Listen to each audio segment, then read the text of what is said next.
said, I got to talk to you. I said, this is no game. I said, you got to stop talking. He goes, his natural thing, I don't really care. I said, Don, this is serious. So if you don't want to listen to me, you do what you want. I got no control of what's going to happen to you.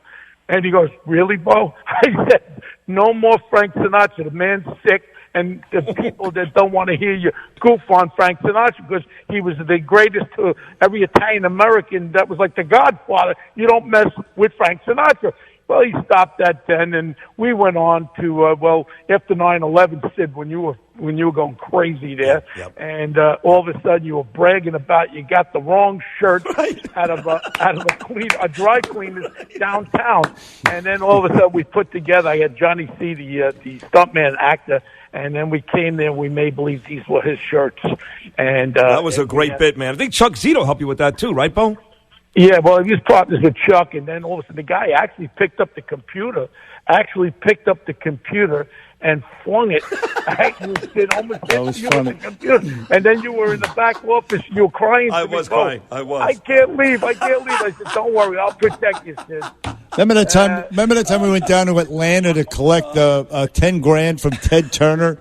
I mean, he was a deadbeat. He had Hulk Hogan deliver a $10,000 check to Mr. Imus, and you were there for that. We were out in the street in front of the CNN headquarters protesting. How many times we raised money for the ranch? I'll never forget that ungrateful bastard. I handed him an envelope with $80,000 from Al Tomatas, Joey Potts, all my guys. I collected $80,000. I gave him the envelope. He's looking at the check. He goes, that's pocket change for Al Tomatas. Blah, blah, blah. I said, how about thank you friggin' great? I just handed you $80,000 for your charity, and you're talking about pocket change? Oh, I tell you. Hey, I went at it with, yes, sir. It was a great run. It was. We're out of time, and you're a great guy and a great character. Love you guys. Love you too. I guess tonight's Thursday. It's Rayo's. I'm sure a lot of people will walk over and give you their condolences, I'm sure. So. Well, all I can say is that we could say a lot of negative things about him, but I think the positives outweigh the negatives. Yes. And he was certainly the godfather of shock jacks.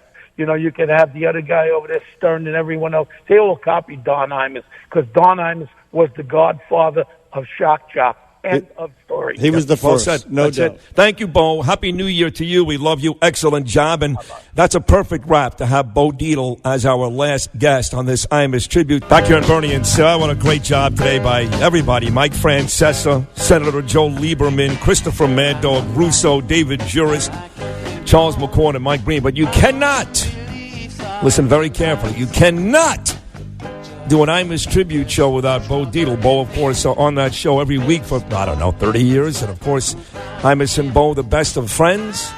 Had their ups and downs like we all had.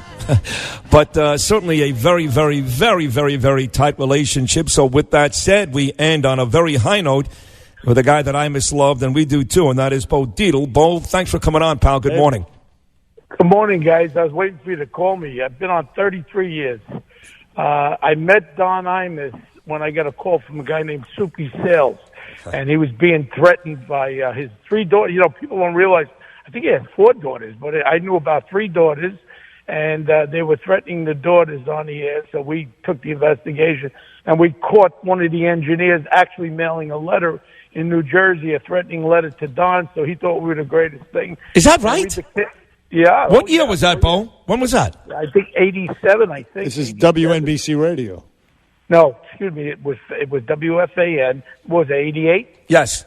Well, Soupy Sales was no longer with. He was never at WFAN. I can tell you that much. Well, no, that was the contact.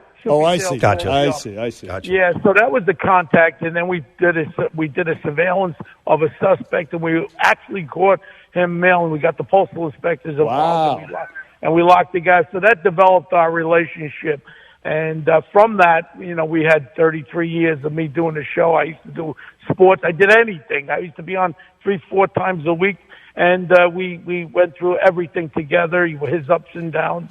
I'll never forget when I had the Grey Goose girls in there. When they come out with Grey Goose vodka, we were drinking vodka in the studio, and he started flipping out. There were so many things that occurred, including we went through 9/11. But I tell you what, the last time I spoke with Don was, I believe it was Christmas, and I texted him to let him know that Mike Ciravola's son died. That's the kid that was a quadriplegic that we used to raise money for the Christopher Reeves Foundation. And Mike's son died on Christmas. And then I texted him, and he's texted me back, "Oh, I got to get back to you. I can't talk right now. Please, I'll get back to you." He was in the hospital at that time because Deirdre called me. And she says, "I saw your text come in," and he texted you back.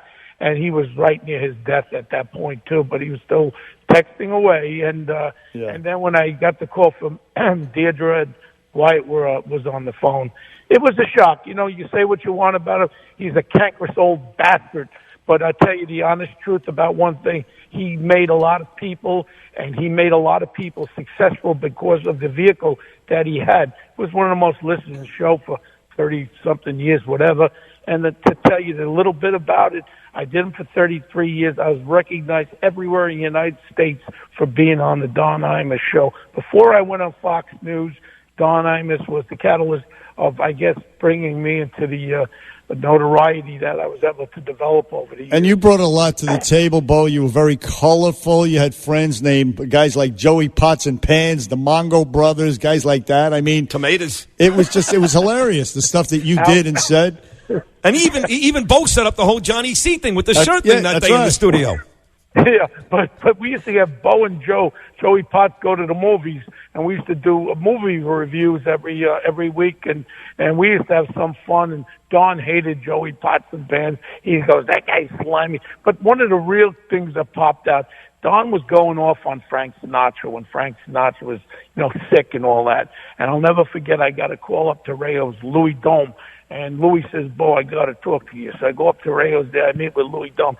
He says, "You tell that long-haired creep, if he don't stop talking about Frank Sinatra, he's going to have a real problem." So I go meet him. I meet Don. I said, "I got to talk to you." Oh, it was a Venero's Bakery. I had to go down to Venero's Bakery on 11th Street. And then all of a sudden, I go to Don, and I said,